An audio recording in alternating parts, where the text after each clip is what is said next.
Welcome back students to another video of non-profit organization. In today's lecture we are going to discuss about the balance sheet under the non-profit organization. बच्चे balance sheet ਅਸੀਂ ਪਹਿਲਾਂ ਵੀ ਤੁਸੀਂ +1 ਵਿੱਚ ਵੀ ਬਣਾਉਣੀ ਸਿੱਖੀ ਹੋਏਗੀ but ਅੱਜ ਅਗਰ ਬੈਲੈਂਸ ਸ਼ੀਟ ਨੂੰ ਮੈਂ ਡਿਸਕਸ ਕਰਨ ਲੱਗੀ ਆ under the non profit organisation ਉਹਦਾ ਮੇਨ ਮੋਟਿਵ ਇਹ ਹੈ ਕਿ ਨਾਨ ਪ੍ਰੋਫਿਟ ਆਰਗੇਨਾਈਜੇਸ਼ਨ ਦੇ ਕੇਸ ਵਿੱਚ ਕੀ ਹੈ ਕੁਝ ਐਕਸਟਰਾ ਜਿਹੜੀਆਂ ਐਡਜਸਟਮੈਂਟਸ ਜਿਹੜੀਆਂ ਕੀਤੀਆਂ ਜਾਂਦੀਆਂ ਵਾ ਠੀਕ ਹੈ ਉਹਨਾਂ ਐਡਜਸਟਮੈਂਟਸ ਨੂੰ ਅਸੀਂ ਜਿਹੜਾ ਵਾ ਸਮਝਾਂਗੇ ਸੋ ਅਸੀਂ ਪਹਿਲਾਂ ਬੈਲੈਂਸ ਸ਼ੀਟ ਦਾ ਇੱਕ ਬੇਸਿਕ ਮੀਨਿੰਗ ਦੇਖਦੇ ਹਾਂ ਕਿ ਬੈਲੈਂਸ ਸ਼ੀਟ ਦਾ ਮੀਨਿੰਗ ਕੀ ਹੈ so balance sheet shows the financial position of the organisation और enterprise as at the particular date so particular date पे मतलब एक स्पैसीफिक डेट पे ऑर्गेनाइजेशन की फाइनैंशियल पोजीशन अगर पता करनी है तो वो सानू कितों पता लगेगी बैलेंस शीट तो पता लगेगी it is prepared after preparing the income and expenditure account बनाने तो बाद असी जिहड़ा वा वो बैलेंस शीट जिहड़ी आ तैयार करते हैं तो ਜਿਹੜਾ ਵੀ ਸਰਪਲਸ ਜਾਂ ਡੈਫੀਸਿਟ ਅਗਰ ਇਨਕਮ ਐਕਸਪੈਂਡੀਚਰ ਅਕਾਊਂਟ ਦਾ ਅਗਰ ਸਰਪਲਸ ਆਉਂਦਾ ਵਾ ਤਾਂ ਇਹਨੂੰ ਸਰਪਲਸ ਨੂੰ ਐਡ ਕੀਤਾ ਜਾਂਦਾ ਵਾ ਬੈਲੈਂਸ ਸ਼ੀਟ ਵਿੱਚ ਤੇ ਅਗਰ ਡੈਫੀਸਿਟ ਆਉਂਦਾ ਵਾ ਤੇ ਉਹਨੂੰ ਵੀ ਜਿਹੜਾ ਵਾ ਟ੍ਰਾਂਸਫਰ ਕੀਤਾ ਜਾਂਦਾ ਵਾ ਕਲੀਅਰ ਸੋ ਇਹ ਸਭ ਕੁਝ ਜਿਹੜਾ ਵਾ ਸਰਪਲਸ ਅਗਰ ਹੋਏਗਾ ਉਹ ਐਡ ਕਿਸ ਹੋਏਗਾ ਕੈਪੀਟਲ ਫੰਡ ਵਿੱਚ ਤੇ ਡੈਫੀਸਿਟ ਵੀ ਜਿਹੜਾ ਹੋਏਗਾ ਉਹ ਵੀ ਜਿਹੜਾ ਵਾ ਐਡ ਹੋਏਗਾ ਮਾਈਨਸ ਹੋਏਗਾ ਕੈਪੀਟਲ ਫੰਡ ਵਿੱਚੋਂ ਸੋ ਵੈਰੀ ਇੰਪੋਰਟੈਂਟ ਪੁਆਇੰਟਸ ਜਿਹੜੇ ਕਿ ਅੱਜ ਅਸੀਂ ਡਿਸਕਸ ਕਰਾਂਗੇ ਅੰਡਰ ਦਾ ਬੈਲੈਂਸ ਸ਼ੀਟ ਦੇਖੋ ਬੈਲੈਂਸ ਸ਼ੀਟ ਦਾ ਫਾਰਮੈਟ ਜਿਹੜਾ ਉਹ ਹੀ ਰਹੇਗਾ एक साइड ते लाइबिलिटीज़ एक साइड ते एसेट्स जिहड़ियां शो कीतियां जाणगियां इधरली साइड ते असीं लिखांगे कैपिटल फंड मतलब जिन्ना उहदे विच फंड जिहड़ा वा वो लगाया गया अगर सरप्लस है जिहड़ा भी वो तो इनकम एंड एक्सपैंडिचर तो आया उन्होंने असीं ऐड कर देंगे अगर कोई डेफिसिट हैगा तो वो की माइनस हो जाएगा सो ਇਹਦੇ ਵਿੱਚ ਕੀ ਹੈ ਇਹਦੇ ਵਿੱਚ ਅਸੀਂ ਐਡ ਕਰ ਦਾਂਗੇ ਹੁਣ ਬੱਚੇ ਕਈ ਕੇਸਿਸ ਵਿੱਚ ਕਈ ਵਾਰੀ ਹੁੰਦਾ ਵਾ ਕਿ ਸਾਨੂੰ ਕੈਪੀਟਲ ਫੰਡ ਜਿਹੜਾ ਵਾ ਉਹ ਦਿੱਤਾ ਨਹੀਂ ਹੁੰਦਾ ਠੀਕ ਹੈ ਸਪੋਜ਼ ਅਗਰ ਤੁਹਾਨੂੰ ਇਨਕਮ ਐਂਡ ਐਕਸਪੈਂਡੀਚਰ ਅਕਾਊਂਟ ਦਾ ਕੋਈ ਸਮ ਆ ਜਾਂਦਾ ਜਿਹਦੇ ਵਿੱਚ ਕੀ ਹੈ ਤੁਹਾਨੂੰ ਕੈਪੀਟਲ ਫੰਡ ਜਿਹੜਾ ਵਾ ਪ੍ਰੋਵਾਈਡਡ ਨਹੀਂ ਹੈਗਾ ਉਸ ਕੇਸ ਵਿੱਚ ਅਸੀਂ ਜਿਹੜਾ ਕੈਪੀਟਲ ਫੰਡ ਹੈਗਾ ਵਾ ਉਹਨੂੰ ਕਿੱਦਾਂ ਕੈਲਕੂਲੇਟ ਕਰਨਾ ਵਾ ਉਹਦੇ ਵਿੱਚ ਕੀ ਆ ਅਸੀਂ ਜਿਹੜਾ ਇੱਕ +1 ਵਿੱਚ ਇੱਕ ਬੇਸਿਕ ਅਕਾਊਂਟਿੰਗ ਇਕੁਏਸ਼ਨ ਵਾਲਾ ਇੱਕ ਚੈਪਟਰ ਕੀਤਾ ਸੀ ਉਹਦੇ ਵਿੱਚ ਅਕਾਊਂਟਿੰਗ ਇਕੁਏਸ਼ਨ ਦੇ according assets is equal to capital plus liability असी ये किया assets is equal to capital plus liability जिन्ना अमाउंट आता सी वो की आ असी उन्होंने मतलब कैपिटल तो लाइबिलिटी अगर ऐड करांगे तो की आ एसेट्स जोड़े असी उन्होंने कैलकुलेट कर सकते हैं सपोज हुण असी इन्हों एग्जाम्पल के थ्रू समझने की कोशिश करते हैं सपोज तुहानूं 2 साल का जिहड़ा वा डाटा दिता होया 2017 एंड 2018 दिता होया तुहानूं 2017 का जिहड़ा कैपिटल फंड प्लस सारी एसेट्स लाइबिलिटीज़ दित्तियां होईयां बट तुहानूं कैपिटल फंड नहीं दिता होया ठीक है तो तुसीं 2018 का अगों जिहड़ा वा वो तुहानूं बैलेंस शीट बनाउण नूं किहा वा सो सानूं उस बैलेंस शीट विच की कैपिटल फंड चाहिदा सो असीं इदां किद्दां कैलकुलेट करांगे असीं इदां करांगे एक साइड से एसेट्स है एक साइड तो लाइबिलिटी एक साइड से एसेट्स है असीं लाइबिलिटीज़ का टोटल करांगे एसेट्स का टोटल करांगे जिन्ना उन्हां विच डिफरेंस होएगा जिन्ना डिफरेंस होएगा ठीक है वो इत्थे आ जाएगा साडा कैपिटल फंड जिहड़ा की आ एक साडे लई एक बैलेंसिंग फिगर है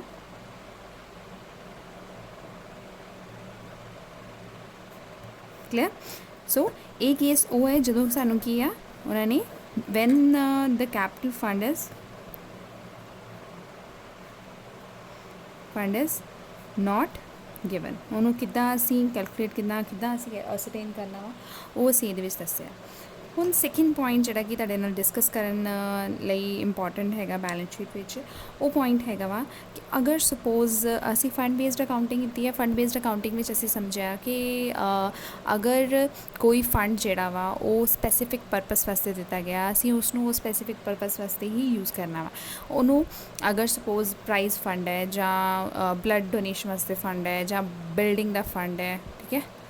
ਜਾਂ ਟੂਰਨਾਮੈਂਟ ਫੰਡ ਹੈ ਜਾਂ ਸਪੋਰਟਸ ਫੰਡ ਹੈ ਉਹਨੂੰ ਅਸੀਂ ਕਦੀ ਵੀ ਇਨਕਮ ਐਂਡ ਐਕਸਪੈਂਡੀਚਰ ਵਿੱਚ ਜਿਹੜਾ ਵਾ ਉਹ ਨਹੀਂ ਲੈ ਕੇ ਜਾਂਦੇ ਅਸੀਂ ਲਾਇਬਿਲਿਟੀ ਸਾਈਡ ਵਿੱਚ ਲੈ ਕੇ ਜਾਂਦੇ ਹਾਂ ਲਾਇਬਿਲਿਟੀ ਸਾਈਡ ਦੇ ਜਿਹੜੀ ਉਹਦੀ ਇਨਕਮ ਹੋਏਗੀ ਉਹਨੂੰ ਅਸੀਂ ਐਡ ਕਰਦੇ ਜਿਹੜਾ ਐਕਸਪੈਂਡੀਚਰ ਹੋਏਗਾ ਉਹ ਉਸੇ ਫੰਡ ਵਿੱਚੋਂ ਹੀ ਜਿਹੜਾ ਵਾ ਡਿਡਕਟ ਕੀਤਾ ਜਾਏਗਾ ਕਲੀਅਰ ਸੋ ਸਪੋਜ਼ ਅਗਰ ਹੁਣ ਇੱਥੇ ਸਮਝਣ ਵਾਲਾ ਜਿਹੜਾ ਪੁਆਇੰਟ ਹੈ ਅਗਰ ਸਪੋਜ਼ ਇੱਥੇ ਕੀ ਆ ਬਿਲਡਿੰਗ ਫੰਡ ਦਿੱਤਾ ਹੋਇਆ ਤੁਹਾਨੂੰ ਲਾਇਬਿਲਿਟੀ ਸਾਈਡ ਤੇ ਬਿਲਡਿੰਗ ਫੰਡ ਦਿੱਤਾ ਠੀਕ ਹੈ ਕੋਈ ਉਹਦੀ ਅਮਾਊਂਟ ਹੈ ਜਿਹੜੀ ਸਪੋਜ਼ ਦੀ ਅਗਰ ਅਸੀਂ ਅਮਾਊਂਟ ਮੰਨ ਲੈਂਦੇ ਹਾਂ ਕਿ 20 ਲੱਖ ठीक है 20 ਲੱਖ ਦੀ ਬਿਲਡਿੰਗ ਫੰਡ ਦਿੱਤਾ ਹੋਇਆ ਉਹਦੀਆਂ ਇਨਕਮਸ ਜਿਹੜੇ ਉਹਦੇ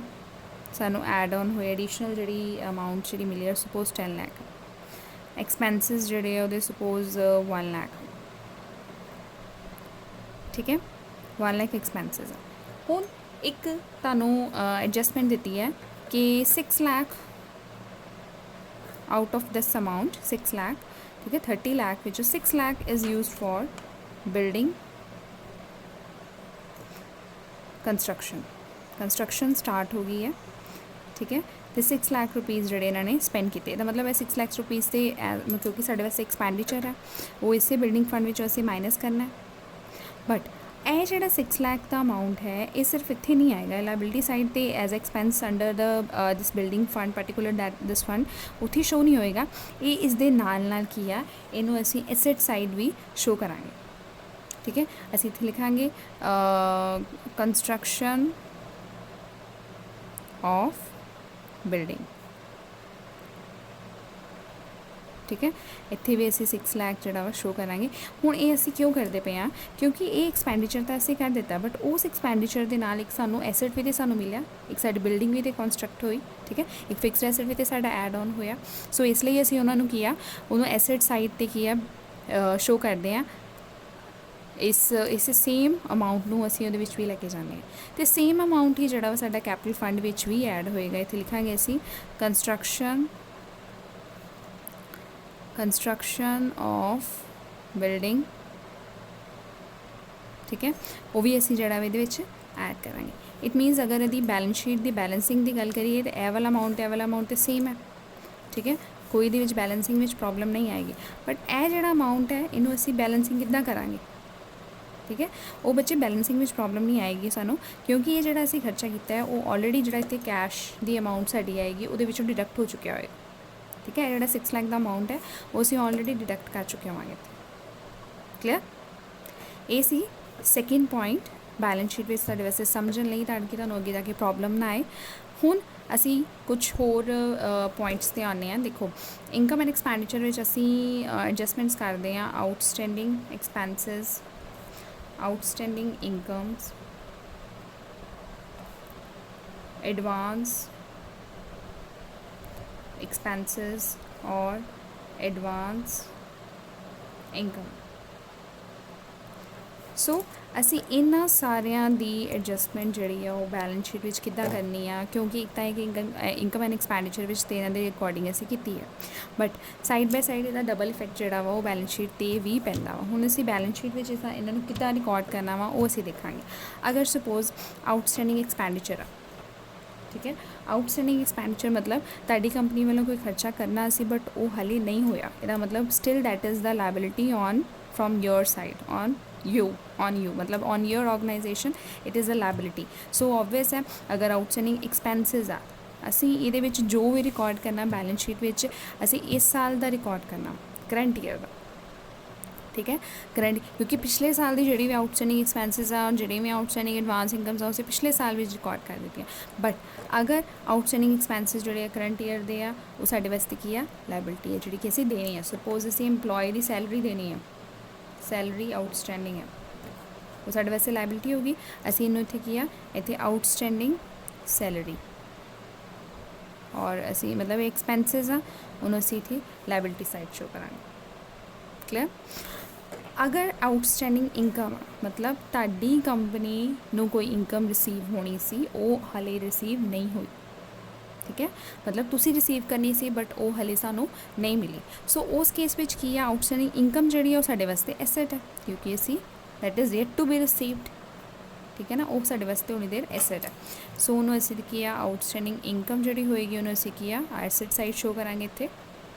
ਕਲੀਅਰ ਪਹਿਲਾਂ ਜਦੋਂ ਆਊਟਸਟੈਂਡਿੰਗ ਐਕਸਪੈਂਸਿਸ ਆਇਆ it becomes liability why it becomes liability because it's a expense that needs to be done from our organization whereas in the case of outstanding income that is the asset why it is the asset because it is yet to be received by our company ठीक है from the other person clear next है advance expenses कोई advance expenses suppose ऐसे electricity का bill है ठीक है electricity का bill है थे ਉਹ ਅਸੀਂ ਪਹਿਲਾਂ ਹੀ ਜਿਹੜਾ ਵਾ ਉਹ 2 ਮਹੀਨਿਆਂ ਦਾ ਪੇ ਕਰਤਾ ਹੋਇਆ, 2 ਮੰਥਸ ਦਾ ਪਹਿਲਾਂ ਹੀ ਪੇ ਕਰ ਦਿੱਤਾ। ਇਹਦਾ ਮਤਲਬ ਜਿੰਨੀ ਦੇਰ ਤੱਕ ਉਹ ਅਸੀਂ 2 ਮੰਥਸ ਵਾਸਤੇ ਪਹਿਲਾਂ ਹੀ ਪੇ ਕਰ ਦਿੱਤਾ, ਮਤਲਬ ਉਨੀ ਦੇਰ ਵਾਸਤੇ ਸਾਡਾ ਕੀ ਐਸੈਟ ਬਣ ਗਿਆ ਹੋਇਆ, ਠੀਕ ਹੈ। ਸੋ ਅਸੀਂ ਇੱਥੇ ਐਡਵਾਂਸ ਐਕਸਪੈਂਸਿਸ ਨੂੰ ਜਿਹੜਾ ਵਾ ਉਹ ਇੱਥੇ ਐਸੈਟ ਸਾਈਡ 'ਤੇ ਸ਼ੋ ਕਰ ਦਾਂਗੇ, ਕਲੀਅਰ। ਲਾਸਟ ਹੈ ਐਡਵਾਂਸ ਇਨਕਮ।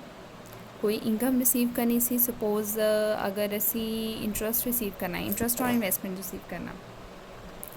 ਜਾਂ ਅਸੀਂ ਕਹਿ ਦਿੰਦੇ ਹਾਂ ਇੰਸ਼ੋਰੈਂਸ ਦਾ ਕੋਈ ਬੈਨੀਫਿਟ ਮਿਲਣਾ ਵਾ, ਜਾਂ ਕੋਈ ਸਾਨੂੰ ਕਲੇਮ ਰਿਸੀਵ ਹੋਣਾ ਵਾ, ਠੀਕ ਹੈ। ਕੋਈ ਵੀ ਕਿਸੇ ਵੀ ਤਰ੍ਹਾਂ ਦੀ ਇਨਕਮ ਜਿਹੜੀ ਕਿ ਸਾਨੂੰ ਹਾਲੇ 2 ਮਹੀਨਿਆਂ ਬਾਅਦ ਰਿਸੀਵ ਹੋਣੀ ਸੀ, ਬਟ ਅਸੀਂ ਉਹ ਪਹਿਲਾਂ ਹੀ, ਸਪੋਜ਼ ਕਿਸੇ ਨੇ ਰੈਂਟ ਹੀ ਪੇ ਕਰਤਾ, ਰੈਂਟ ਅਸੀਂ ਕੋਈ ਬਿਲਡਿੰਗ ਜਿਹੜੀ ਆ ਉਹ ਰੈਂਟ 'ਤੇ ਦਿੱਤੀ ਸੀ, ਉਹ ਰੈਂਟ ਉਹਨੇ 5 ਮੰਥ ਦਾ ਜਿਹੜਾ ਵਾ ਨਾ